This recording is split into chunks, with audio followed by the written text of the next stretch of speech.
Buenos días a todos y a todas. En el día de hoy estaremos charlando con Tomás Bolaño, quien es miembro del Centro Latinoamericano de Estudios Cubertinianos, presidente del Comité Colombiano Pierre de Coubertin y uno de los organizadores del ciclo Clásicos Cubertinianos que dio origen al libro Coubertin, Cristianismo y Religión.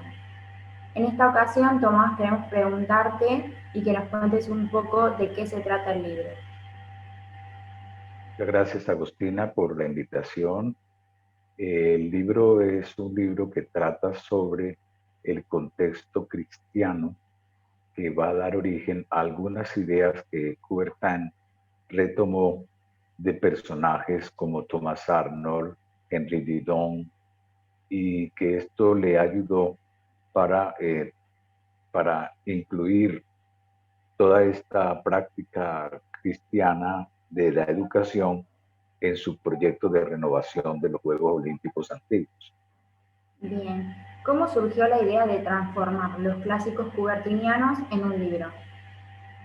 Bueno, esta es la primera experiencia que el Centro Latinoamericano de Estudios Cubertinianos tiene con respecto a la organización de los clásicos cubertinianos. La idea surgió porque los expositores, los ponentes que habíamos invitado de Italia, de España, de Estados Unidos, de Colombia y de Brasil, ellos enviaron los escritos, los textos, y los textos eran de una calidad tal bibliográfica, erudita, que se nos ocurrió pedirle a la editorial que nos editara el libro. Bien, ¿y cómo se logró la colaboración de la editorial Kinesis para la publicación?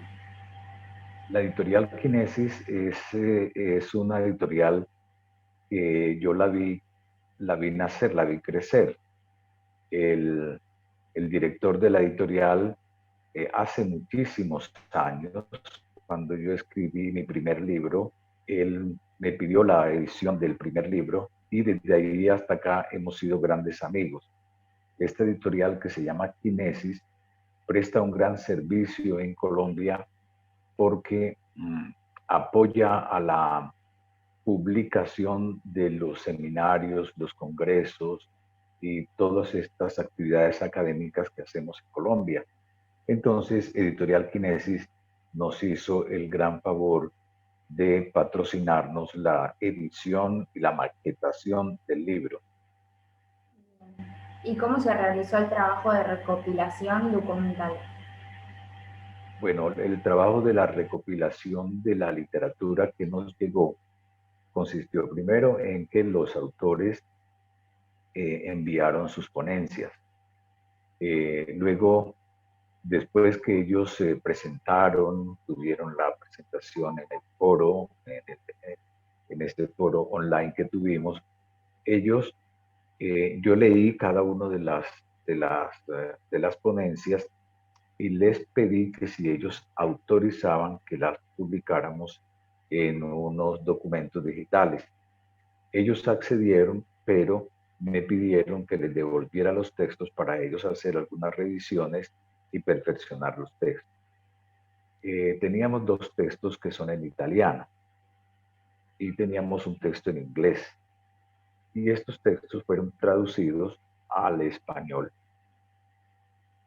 Bien, ¿cuánto tiempo llevó más o menos hacer todo eso? Bueno, el, el, el clásico cubertiniano se empezó a promover desde en 2020. En diciembre de 2020 envié la comunicación a los ponentes, a las invitaciones.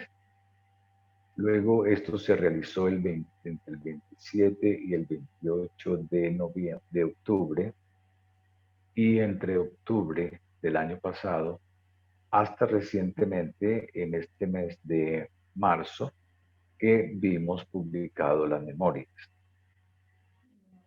¿Por qué cree que Pierre de Coubertin y su legado es inseparable de la religión?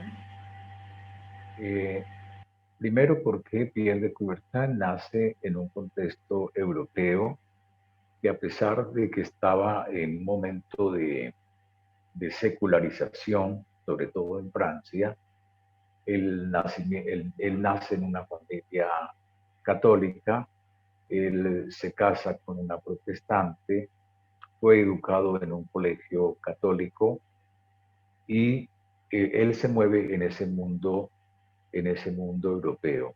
Al mismo tiempo, él se fascina por la educación en Inglaterra, que en este momento estaban incluyendo los juegos populares en los colegios, y él se admira de cómo el pastor anglicano Thomas Arnold desarrolla este sistema educativo con base en lo que es la formación del caballero inglés, del caballero cristiano inglés.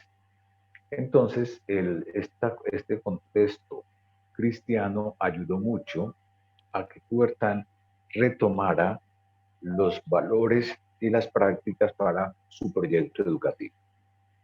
Bien, la pregunta siguiente se relaciona con eso. ¿En qué aspectos cree que la religión impactó en su proyecto educativo? Bueno, hay algunas cosas en la educación de Pierre de Coubertin que en la conferencia que dio el padre Patrick Kelly, él insistió en que la educación católica que debió haber recibido en los padres jesuitas no fue tan incidente en el pensamiento de Coubertin, sino que incidió mucho más en su admiración por los clásicos, por los Juegos Olímpicos y en materia deportiva. ¿Por qué es importante que las nuevas generaciones se interesen por esta rama del olimpismo? Las nuevas generaciones han de tener en cuenta que toda la axiología, digamos, los valores, todos los valores que subyacen en el movimiento olímpico, tienen sus raíces en la espiritualidad cristiana. Mm. Pero el olimpismo no es una religión. ¿Qué cree que le aporta este material al Centro Latinoamericano de Estudios Coubertinianos? Este material está suscitando intereses, o sea, está llamando la atención a personas que están interesadas en conocer más sobre Pierre de Coubertin. Muchos temas, como por ejemplo el contexto familiar católico de Coubertin, como por ejemplo el matrimonio de él con una mujer protestante y relación que él tuvo con otros personajes de la vida eclesiástica, no fueron tratados en este libro y en este foro, de manera que queda pendiente unos temas.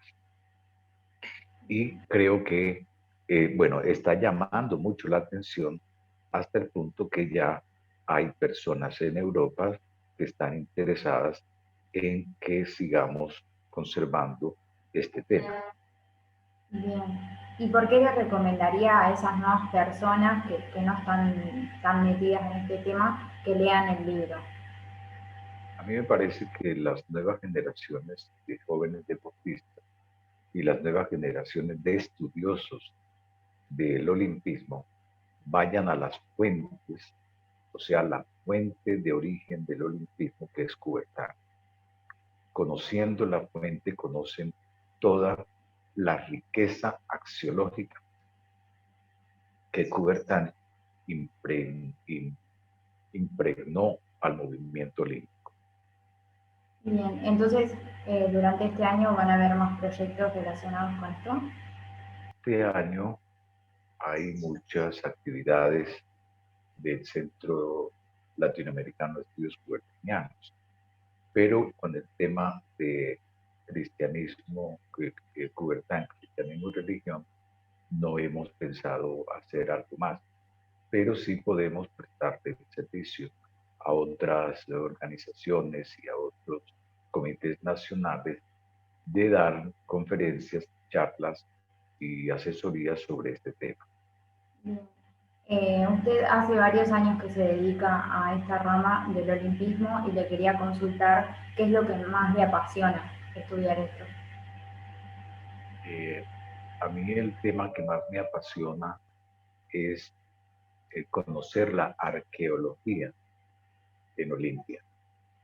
Me interesó mucho porque me sorprendí cuando estuve en Olimpia que en el taller de Fidias se organizó, se edificó, por encima del taller, se edificó una basílica paleocristiana. Y la pregunta que me hacía yo era, ¿por qué estos cristianos escogieron como base el taller de Fidias y no la estructura del templo de Zeus? ¿Y se pudo responder esa pregunta? Estoy en ese proceso de responder, y en ese proceso de responderla, porque allí se mueve mucho la parte de lo sagrado, de lo que consideran los cristianos como sagrado y lo que consideraban que aquello otro sagrado de las religiones griegas no eran como muy compatibles. En cambio, el templo no tenía una connotación sagrada. Entonces ahí ellos sí podían construir su templo. ¿Y cómo tomaron la publicación todos los participantes que aportaron sus estudios? Estas personas que son, mira, hay dos mujeres italianas que son miembros de la Sociedad de Historia de Italia, del Deporte de Italia, y un sacerdote jesuita en Estados Unidos que es asesor de una de las oficinas del Vaticano en materia de deporte. Ellos estaban muy emocionados de esta publicación y estaban tan emocionados que una de ellas como se dice, nos chivió porque se anticipó a dar la noticia en Facebook. Y entonces tuvimos que también adelantarnos para hacer esta publicación. Y yo le envié a todos ellos que no lo hicieran sino hasta cuando nosotros publicáramos. Pues se emocionaron tanto que ellos salieron a anunciar que la publicación de este libro. Y cuando estaban organizando el foro, ¿pensaban que iba a tener tanta repercusión y que se iba a poder llegar a hacer esto? Yo creo que no. Y yo tampoco pensaba que íbamos a tener un éxito así tan grande que pudiéramos producir un libro. No lo pensé. Y tampoco podríamos dimensionar el alcance que puede tener de aquí hacia el futuro. Tal cual. Y como última, ¿qué espera poder responderse de esto que usted investiga de acá a algunos años? Yo creo que nosotros, mira, es una ilusión. El Centro de Estudios, el Centro Latinoamericano de Estudios Cubertinianos, se está creciendo de tal manera que incluso yo le veo que en algún momento va a ser una institución central en América Latina, no solo para los estudios cubertinianos, sino también para los estudios olímpicos. Así que ustedes los muchachos, ustedes los jóvenes, van a tener aquí la posibilidad de trabajar para un, digamos, un instituto, un centro internacional de estudios olímpicos, enfocados en la parte de pubertad. Bueno, Tomás, le agradezco un montón y esperamos verlo pronto en alguna otra entrevista. Muchísimas gracias a ti, gracias por tus preguntas.